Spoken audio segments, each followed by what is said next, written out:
تو گویا ٹیڑھی پسلی سے عورت کا پیدا ہونا یہ بھی اس کا حسن ہے، اس کے اندر بھی اللہ تعالیٰ نے ایک جمال رکھا ہوا ہے۔ گویا حضرت عمر فاروق رضی اللہ تعالیٰ عنہ کی بارگاہ میں ایک بندہ اپنی بیوی کی شکایتوں کا ایک بنڈل لے کے آیا کہ مجھے میری بیوی بہت تنگ کرتی ہے، میرے ساتھ لڑائیاں کرتی ہے، جھگڑتی ہے، ناشکری کرتی ہے۔ تو وہ سیدھا حضرت عمر کی بارگاہ میں گیا کہ حضرت عمر کے پاس جاؤں گا، شیطان بھی ان کے سائے سے بھاگتا ہے تو ان کے گھر کا ماحول کچھ اور ہوگا، تو وہ مجھے کوئی اور اچھا مشورہ دیں گے، وہ جلالی طبیعت کے ہیں تو وہ مجھے کوئی اچھا مشورہ ضرور دیں گے اور میرا یہ مسئلہ حل ہو جائے گا۔ حضرت عمر فاروق کے گھر کے پاس وہ گیا، پہنچا، ابھی وہ پاس ہی پہنچا تھا کہ گھر کے اندر سے آوازیں آنا شروع ہو گئی، اور کیا دیکھتا ہے کہ آواز حضرت عمر کی نہیں ہے بلکہ اونچی اونچی آواز ان کی زوجہ محترمہ کی ہے۔ تو جب اس نے سنا تو دل ہی دل کے اندر کہنے لگا کہ میں تو ان کے پاس اپنی شکایت لے کے آیا تھا، اور ان کے تو اپنے گھر کے اندر حال یہ ہے کہ ان کی بیوی ان کے اوپر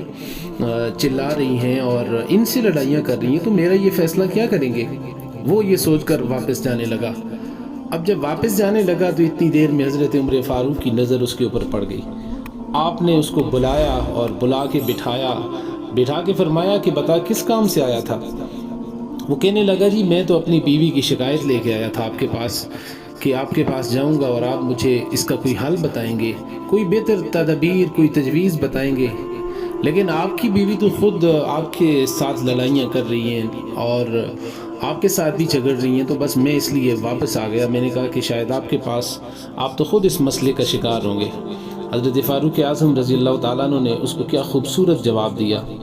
اور میرے خیال میں یہ جواب ہر ایک شوہر کے لیے سننا ضروری ہے۔ آپ نے اس کو بٹھایا اور بٹھا کے فرمایا،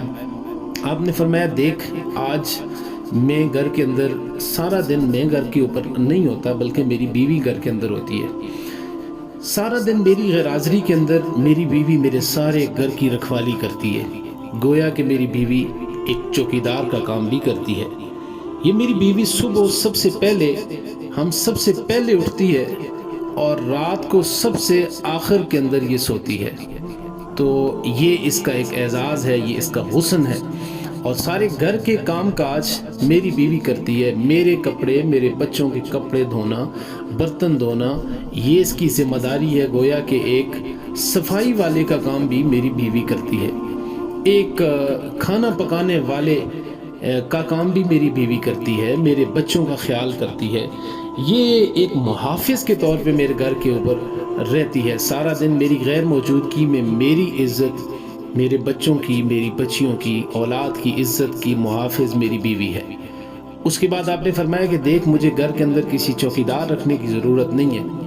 بلکہ میری بیوی میری مال، میرے دولت کی رکھوالی کرنے والی بھی ہے، گویا کہ وہ ایک محافظ کا کام بھی کرتی ہے۔ اور اس کے بعد آپ نے فرمایا کہ دیکھ یہ میرے لیے اپنا گھر بار چھوڑ کر، اپنے والدین کو چھوڑ کر، اپنے بہن بھائیوں کو چھوڑ کر، میرے ایک اشارے کے اوپر یہ میرے پاس آ گئی، ایک نکاح کے بندھن کے اندر باندھ کر اس نے اپنی زندگی کو میرے نام کر دیا، اور اب اس کا جنازہ بھی اسی گھر سے اٹھے گا۔ تو اتنی زیادہ قربانیاں یہ میری بیوی میرے لیے دیتی ہے، تو سارے دن لوگوں کے نہ جانے کتنے طعن و تشنیع یہ میرے لیے سنتی ہے،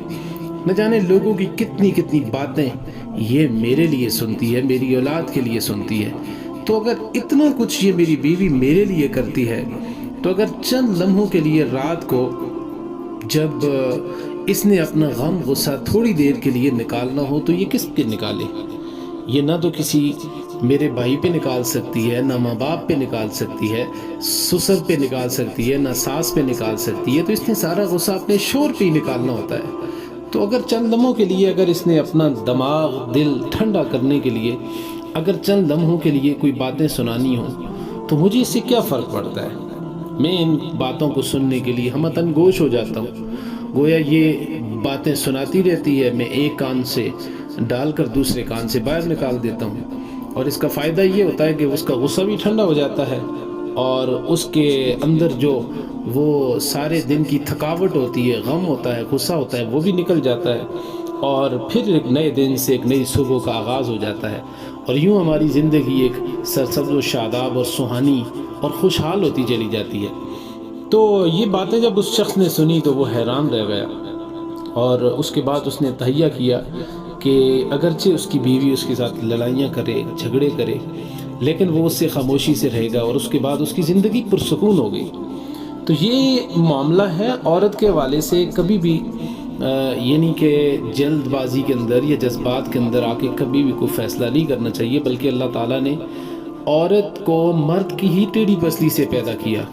اور گویا اس کا ٹیڑھا ہونا یہ بھی اس کا حسن ہے، یعنی عورت کا ضدی ہونا، اس کا بات بات پہ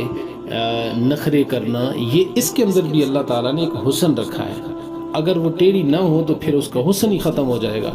تو اللہ کے رسول صلی اللہ علیہ وسلم نے اس سے متعلق بہت زیادہ احادیث کے اندر فرمایا کہ عورتوں کے معاملے میں اللہ سے ڈرا کرو۔ چھوٹی چھوٹی باتوں پہ لڑائی جھگڑا اور اس کے بعد نوبت طلاق کی آ جاتی ہے، اور ہنستے بستے گھر جو ہے نا وہ چھوٹی چھوٹی باتوں کا شکار ہو کر وہ اپنا پورا گھر تباہ و برباد کر کے رکھ دیتے ہیں۔ حالانکہ اللہ کے رسول صلی اللہ علیہ وسلم نے واضح طور پہ فرمایا کہ طلاق اللہ تعالیٰ کی حلال کردہ چیزوں میں سے سب سے ناپسندیدہ چیز ہے۔ حلال ہے اور اس کا کرنا جائز بھی ہے، لیکن فرمایا ناپسندیدہ چیز ہے جو عرش الہی تک کو ہلا دیتی ہے۔ اس لیے اس سے بچنا چاہیے، اور اس شادی کے رشتے کے اندر، اس بندھن کے اندر بندھنے سے پہلے لڑکا اور لڑکی ان دونوں کو ایک دوسرے کے بارے میں ضرور پتہ ہونا چاہیے، معلوم ہونا چاہیے کہ ان کے آداب و اطوار، ان کے طور طریقے، ان کے خاندانی جو اسلوب ہیں، رسم و رواج ہیں، وہ ان سے میل جول کرتے ہیں یا نہیں کرتے۔ یہ پہلے سوچنا چاہیے۔ بعد کی ضلالت اور بعد میں عدالتوں کے چکر اور ضلالت سے بہتر ہے کہ پہلے اس رشتے کو سوچنا چاہیے، سمجھ کر اس رشتے کے اندر اپنے آپ کو باندھنا چاہیے، تاکہ ان کی زندگی خوشگوار ہو۔ دونوں طرف سے، عورت کی طرف سے بھی صبر کا مظاہرہ ہونا چاہیے، اور مرد کی طرف سے بھی تحمل مزاجی کا مظاہرہ ہونا چاہیے۔ اللہ تعالی ہم سب کو عمل پیرا ہونے کی توفیق عطا فرمائے۔ السلام علیکم ورحمۃ اللہ وبرکاتہ۔